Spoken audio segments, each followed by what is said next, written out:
Hey everybody, welcome back to Fantasy R&R. My name's Rob. I am Ryan, and this is your Week 13 preview. And this is your Christmas jingle. This is Fantasy with Rob and Ryan. Fa la la la la la fantasy football. Alrighty, folks, we're starting things off with the New Orleans Saints at the Atlanta Falcons. Ryan, really quick, who in this game are you looking at starting for Atlanta? Starting for Atlanta, I'm probably just going to go with my musts, Julio Jones, guys like that. If you have Younghoe Koo out there on the waiver wires, he's been the lights-out kicker. He's number one right now, booting tons of 50s. That's who I'm starting. As far as the Saints go, I think Jared Cook, you're going to have to bench going forward. He's got 3 to 5 targets in the last 3 games, 1 catch, 6 yards. He's done. Taysom Hill is devaluing everybody on that offense. Sure, just 3 guys for both teams, just really quick. Alvin Kamara, Michael Thomas, Calvin Ridley. You're not sitting these guys, right? I wouldn't sit any of them, no. You just have to lower your expectations. Their ceilings aren't going to be as high until everything gets back to normal. All right, Detroit Lions at Chicago Bears. Snooze Fest City, population me. Anybody on either one of these teams, Ryan, you are going to be looking at deploying on your fantasy team? No, I think if you're lucky enough to have Allen Robinson, he's your must start every week. But Lions, Matthew Stafford's banged up. Galladay might not be back. DeAndre Swift is trending in the right direction after concussion, but the Bears defense is pretty solid, and David Montgomery has been playing better as of late. So I think the Bears take this one, but in terms of guys that you can flex, there's not a whole lot of upside on either team right now. Cleveland Browns at the surging Tennessee Titans. Ryan, there are plenty of options to like with Tennessee. What about Cleveland? Jarvis Landry had himself a heck of a game against the Jaguars last week. Do you see him replicating that success this week against Tennessee? I actually don't see him replicating that success. I know I called it big last week. I'm sorry if you guys think that it's going to be a thing going forward. But for this week, I'm pretty sure that Nick Chubb and Kareem Hunt are going to get a lot of the work. Kareem Hunt's going to be a massive flex play for people who don't normally use him as their RB1 or 2. Tennessee's a really tough team coming off a big win. I would actually like to hear what you think about their wide receivers. Yeah, Tennessee, it looks as if Ryan Tannehill's back on track here. And he's got 2 targets that I don't think could be any bigger for fantasy purposes going forward. A.J. Brown is really starting to heat it up. Corey Davis continues to catch the ball. Very impressive clip right now. And you got Derrick Henry. I mean, Tennessee's looking really good going into the playoff push, as well as our fantasy push with those players going forward. The Cincinnati Bengals at the Miami Dolphins. Really good play with the Miami D this week. Don't you think so, Ryan? I think they're the number 1 play. This is the best defensive play of the week, in my opinion. Cincinnati's absolutely decimated. Everybody on that offense is devalued. It was surprising to see Higgins get some points last week, but with Mixon out and Joe Burrow gone, they're going to have a rough time against this Miami D, man. Really rough. And I know Tua may not start again, but Fitzpatrick absolutely helps your fantasy purposes for Devontae Parker and Mike Gesicki. Right. What are you thinking about that running back situation over there in Miami? Yeah, this is something to monitor. It looks like Myles Gaskin has the potential to come back. It has not been official yet. With that, Ahmed was banged up from last week, so we don't know whether or not he is going to be starting. But if Myles Gaskin is playing next week against this lowly Cincinnati defense, I definitely feel like that's somebody that you've got to plug and play, especially again with the playoffs right around the corner. The Jacksonville Jaguars at the Minnesota Vikings. The Minnesota Vikings, very similar to the Tennessee Titans, with a quarterback who can throw the ball. That's always a huge plus, but has plenty of weapons to go around. Jacksonville Jaguars don't have any of those things. Not named James Robinson. Anybody on the Jaguars side of the ball, Ryan, that you're looking at for this week against Minnesota? No, they've all crashed. Now it's time to stash. Chenault and Chark should be better next year when we hopefully take Fields at number 2. Please. But Jacksonville is totally dead. I mean, that Coach Marone, he wants to roll with Mike Glennon going forward, so he's essentially diminished any of your fantasy hopes for Jaguars players. Minnesota obviously has a great run game. Kirk Cousins on a hot streak. Like you said, he's got all the weapons. I think if you're low on quarterbacks, you're starting someone like Baker usually, sure. Go out and get Kirk Cousins, who has been on the waiver wire in most leagues. He's going to have a big day. The Las Vegas Raiders at the New York Jets. Vegas just coming off the heels of a very interesting loss against the Atlanta Falcons. What better way to get back in the win column but against a team who is 0-11? Ryan, anybody on either one of these teams you're looking at starting and you feel like are must-starts this week? Eesh. I mean, for lack of a better term, I guess I would say, Devontae Booker could be a must-start if Josh Jacobs misses this game here. Darren Waller, because he's just one of the better tight ends in a shallow tight end pool this year, he's still a must-start because this is New York's bad defense. But the Raiders look terrible, and I would never say anybody's a must-start on the Jets except, like you suggested, maybe Frank Gore does okay. The Raiders' defense is really bad. They're like last in a lot of the NFL's most important metrics. So if there's anybody that's not going to do a great defensive job against the Jets this season, it's probably Las Vegas. The Indianapolis Colts at the Houston Texans. Tell me about this game here, Ryan. I love this kind of game when it's a tough divisional matchup. This is where you're going to get disappointed if you're a Watson owner with Will Fuller's 6-game PED suspension. He's downgraded a little bit. Kiki QT is going to try and step up to fill that role, but they still don't have a rushing game. David Johnson's probably not returning, meaning they've got Duke Johnson, who's more of a pass catcher than he is a pure runner. Indianapolis also has a very tough defense. Phillip Rivers has about the same ceiling as Watson does. I think it's going to be a close game, very good game. With their backfield, that's a carousel. Jonathan Taylor will be back, but I don't think you can trust starting him or Nyheim Hines. What do you think about their wide receivers at the moment, Rob? Yeah, I'm very interested to see what Indy's going to do this week. T.Y. Hilton came back and scored a touchdown, so hopefully you started him this week. But Michael Pittman looks like he's an up-and-coming star at wide receiver. It's going to be very interesting to monitor their share in this game. And on the flip side with Houston, I'm very interested to see Deshaun Watson and his legs. I believe it's going to be a little more of a dynamic this week just because of, as you had said, Fuller being out won't have as much of a long ball threat. The Los Angeles Rams at the Arizona Cardinals. This is my game of the week. I'm looking forward to this one. Does Kyler Murray bounce back? It looked as if there was something wrong with his shoulder due to the struggles against the Patriots and taking a loss in that game. Los Angeles Rams, his defense especially, has been surging as of late. They've got Goff, they've got Woods, they've got Kupp. So, there's options definitely on that side of the ball as well with Arizona with the aforementioned Murray and DeAndre Hopkins. But real quick, there's an I want to believe, and there's also a Masio minute in this game here. So one thing at a time. I want to believe, cue the music, Cam Akers. I want to believe in Cam Akers. And I'd like to use my Masio minute on Mr. Akers as well. Ryan, let me know when that 60 seconds of goodness is queued up. Your Masio minute starts now. All right, Cam Akers taken in the second round last year by the Los Angeles Rams. He sits behind, quote-unquote, Darrell Henderson Jr. and Malcolm Brown. Last week, Malcolm Brown ran for 3 times, gained 4 yards, caught 3 passes for 15 yards. Darrell Henderson Jr. rushed 10 times for 19 yards. Cam Akers rushed 9 times, 84 yards, and a touchdown. 2 weeks in a row with the touchdown from Cam Akers. I am hoping and I am praying that Coach McVay is going to see the talent where the talent is, and it lies with Cam Akers. This guy needs to start, and for the playoffs coming up, this could be a nice, sneaky little flex play going forward if he does get the touches that is needed to be a, let's just say, bell cow for the Los Angeles Rams. I'm very high on Cam Akers. I liked what he did with Florida State, and I feel like this could be a nice little pickup for them from last year's draft that went glossed over a little bit due to how bad Florida State was. But it'll be interesting. That is your Masio minute. Awesome. Fantastic. Let's move on.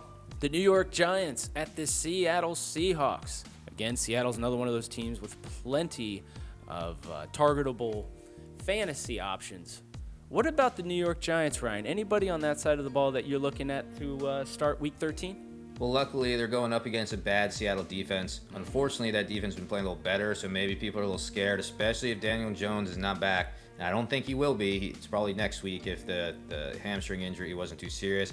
Your only starts here are Evan Ingram and Wayne Gallman. But I think if you've been rolling with them for the past few weeks, you continue to stick them in your lineups going forward because you probably don't have better options. On Seattle, I think that the only sneaky play here is David Moore, who, even though he's coming off a game where he had -6 yards, he did find the end zone, and I think he could be a better flex option than guys who have been disappointing because of poor quarterback play like Antonio Brown or DJ Chark. Yeah, very good point. The Philadelphia Eagles at the Green Bay Packers. Aaron Rodgers looks to continue his dominance, might even be looking at an MVP this year the way he's playing. Carson Wentz, not so much. Tell me, Ryan, anybody on Philly you're looking at this week that, I don't know, may score a couple fantasy points for you? Because we know there's plenty of those options on the Green Bay's ball. Well, I want to tell you, I want to believe here in Dallas Goedert. I've always been real high on him. You guys know that. I thought he would take Ertz's job sometime last year, but it just never happened. Even if Ertz is back, these two tight end sets are going to go to Goddard more often than Ertz. I think he's established himself. I think he actually was copping out, trying to make his quarterback look good by quote-unquote admitting that he was the problem on that interception in the last game. But other than that, I think he's really the only startable guy here. They're clearly not ready to go with Jalen Hurts, and everyone else has just taken a real dump on that team. Green Bay is a potent offense, and really my only question there is which wide receiver, too, takes the flex trophy home for Green Bay? What are you thinking? It's going to be interesting, but I'm going with Allen Lazard. I've been talking about him for a couple weeks now. He got targets, Scantling didn't. So that's all I see. On the flip side of the ball, really quick, I feel like I was 1 week early on Miles Sanders. This is the game that he gets his 100 yards rushing. Green Bay has been struggling with the running backs this season. The New England Patriots at the Los Angeles Rams. I believe this is one you want to kind of chew on here for us here, Ryan. Yeah, this is actually my game of the week. The Patriots were favored to win this. I think this could easily go in the Chargers' favor. Listen, the Patriots' passing game has been absolutely terrible. Damiere Byrd and N'Keal Harry, none of these guys are really doing anything to help Newton. Jacoby Myers is simply one of those volume guys that Newton feels like he trusts at least. But Newton's turning the ball over a lot, and Belichick is very wishy-washy with his game plan. If Damian Harris gets going, he just stops just to see if he can get Cam Newton running the ball or passing the ball instead. He's not fooling anyone. If Damian Harris is in there getting 5 yards a carry, he needs to start leaving him in there and establish the run game for Cam. But the Chargers, they're all healthy. Herbert's got Eckler back, who's basically a wide receiver in the backfield. He's got the surging Keenan Allen, Mike Williams, who's a great decoy, and a healthy Hunter Henry. So, I mean, I think fire up all of your Chargers this week against a weak New England defense, and don't be surprised if the Chargers win this game and beat out the Vegas odds. Yeah, I do agree. I think Chargers have a good chance of winning outright in this game. Denver Broncos, your favorite quarterback's team against the Kansas City Chiefs. I'll just propose one question to you. Do the Broncos stand a chance in this game? Yes or no, Ryan, circle one. Oh, no, they don't. Drew Lock, you suck. Melvin Gordon and Phillip Lindsay, that's going to be a revolving door, hot hand kind of thing. Who's injured, who isn't, whether the passing game is working or not. But I do not start any receivers on Denver if I were you. Kansas City's defense is actually pretty potent when it wants to be. This is a tough divisional matchup again. These games tend to go a little differently. Obviously, on Kansas City's side of the ball, you start everyone, except maybe like a guy like Sammy Watkins, who, again, has been disappointing as a flex option. And you don't necessarily have to put him into your lineup every week at flex. Go out there and look for some other people that could be a sneakier play. I agree with you there. I wouldn't even roster Sammy Watkins. All right, Monday Night Football. We got a couple games here. The Washington football team at the Pittsburgh Steelers. I'm going to propose this same question to you. Do the football team have a chance against the Steelers?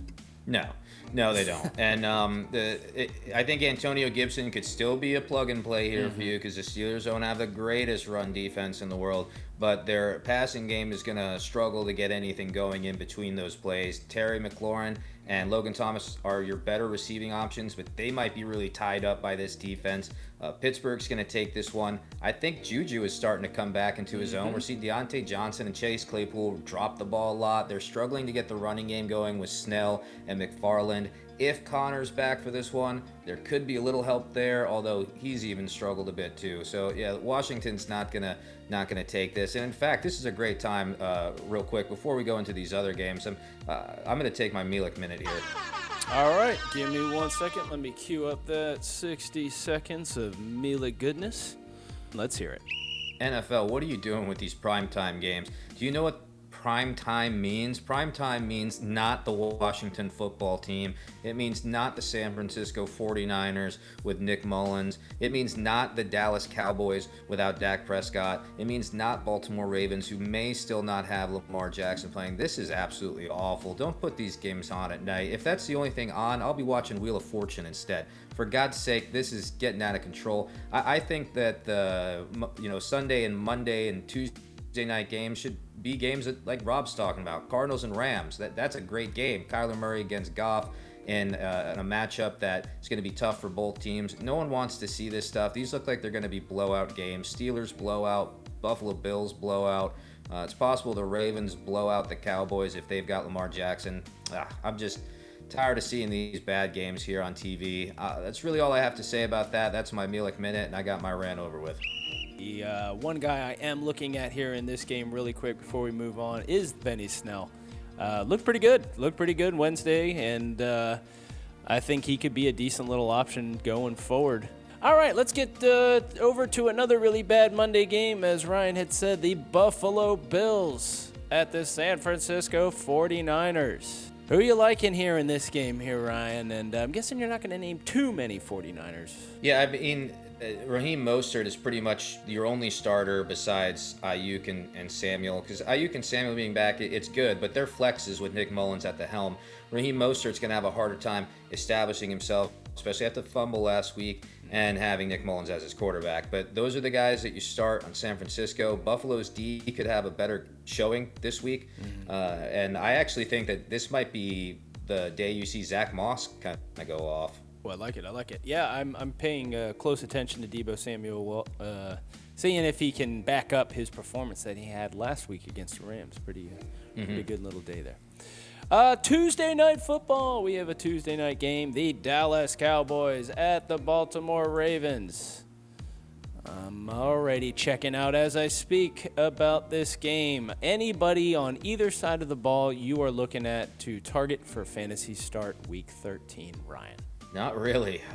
Ezekiel Elliott scaring everybody with all the fumbles. Yeah. With their quarterback situation, it's not fun to rely on CeeDee Lamb, Michael Gallup, and Amari Cooper. You're holding your breath every time they get the ball. Baltimore, if Lamar Jackson doesn't play again, they're looking like the JV squad they were looking like Wednesday. So Dobbins and Ingram coming back muddies up the waters for anyone who tried to stream Gus Edwards this week. And their receiving game has been absolutely decimated by COVID, by injury, by poor play from Lamar. So this is going to be one ugly Tuesday night game to watch, I think. Yeah, I would have to agree. I don't see anything going on positively for Dallas, including that of Ezekiel Elliott. Is this a quick fix for fantasy purposes? I mean, do we have 1 foot out of the Ezekiel Elliott bandwagon right now, Ryan?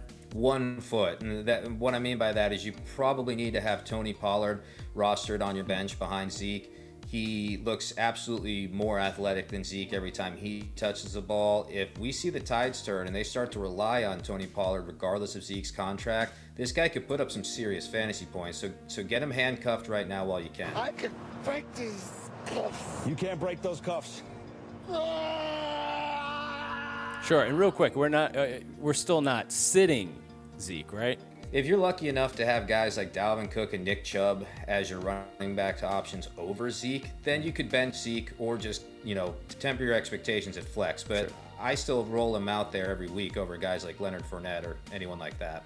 All right, with that, bye weeks, Tampa Bay Buccaneers, Carolina Panthers. Make sure they are not starting on your lineup this week as we approach the playoffs. With Fantasy R&R, my name's Rob. I am Ryan. We'll see you next time for the Week 14 preview.